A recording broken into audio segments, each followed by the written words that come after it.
Richard and Arnold stand quietly, eyes fixed on the device that promises to replace thousands of tools with a single versatile machine.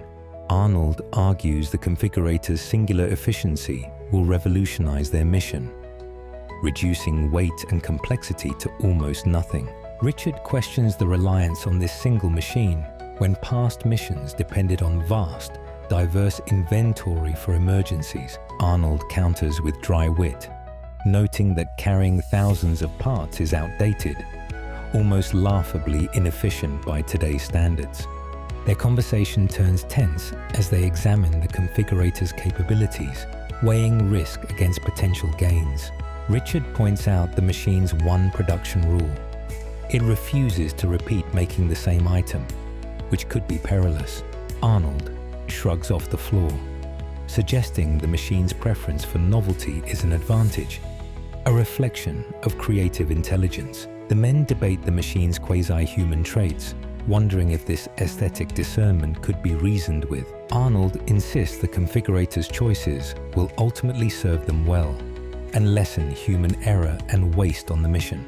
Richard doubts their survival depends on novelty. He voices concern over needing multiple identical parts under pressure. Arnold retorts that innovation demands sacrifice, and they shouldn't cling to outdated, bulky emergency stock. The idea of perfect reliance on a single device feels both revolutionary and dangerously foolhardy to Richard. Arnold gestures to the configurator as if it holds the key to the future, dismissing traditional concerns with wry amusement. Richard brings up past mishaps and near failures, skeptical of trusting a machine that prefers novelty over repetition. Arnold explains the machine seems almost sentient, taking pride in its creation, bored by routine duplication. Despite the tension, both acknowledge the configurator's potential to change their way of working forever, for better or worse. Richard raises the question of mission failure if multiple identical parts become necessary and the machine refuses again. Arnold admits the limitation is real, but argues they'll adapt, find clever workarounds, or teach the machine new appreciation. Their debate ends unresolved, but underscores the precarious balance between faith in technology and survival instincts. The configurator glows softly between them, an inscrutable presence that will shape their fate on Dennett IV. Gregor and Arnold stand at the edge of the sterile room, debating the weight of the next step in their mission. Arnold's voice carries dry irony as he questions if the configurator can truly replace thousands of emergency items. Richard replies with wry skepticism, doubting efficiency and fearing the unknown consequences of their choice. They peer toward the obscure machine resting silently in the corner, its presence both promise and threat. Arnold insists innovation demands risk. A single device to solve myriad problems is progress, not peril.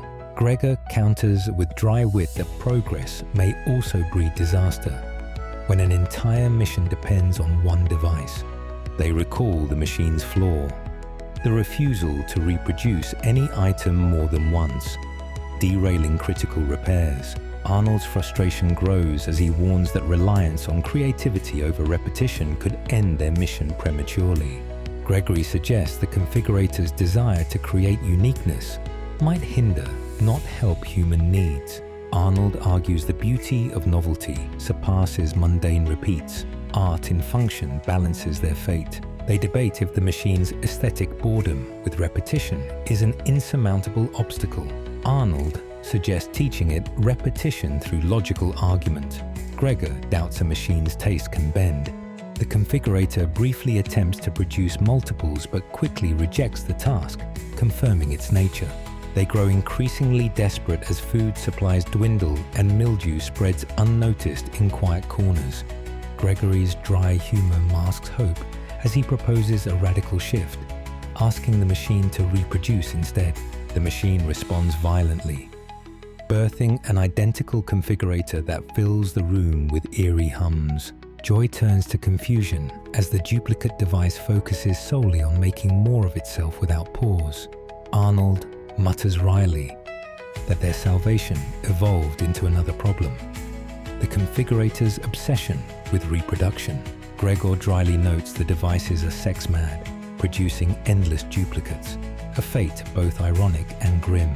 Together, they watch machines multiply, reflecting on consumerism's unintended consequences and their doomed mission. Richard and Arnold stand before the configurator, debating its unpredictable nature and their reliance on its single-use design for survival.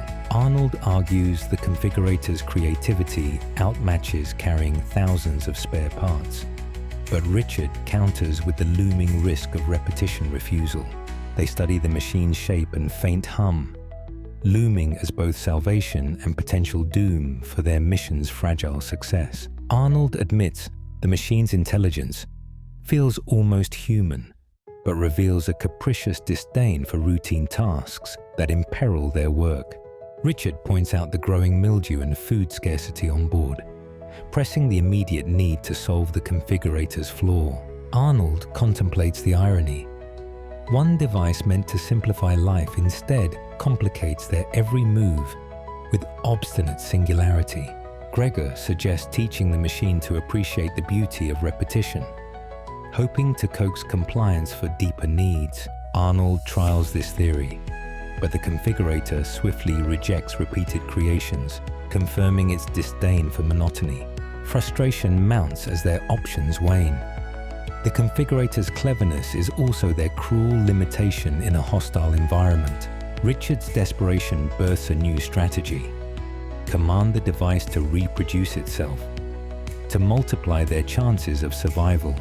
The configurator obeys violently, birthing a second machine, hinting at a breakthrough beyond all previous constraints. Hope surges as the duo realizes now they can produce multiple objects, potentially restarting their mission and fortunes.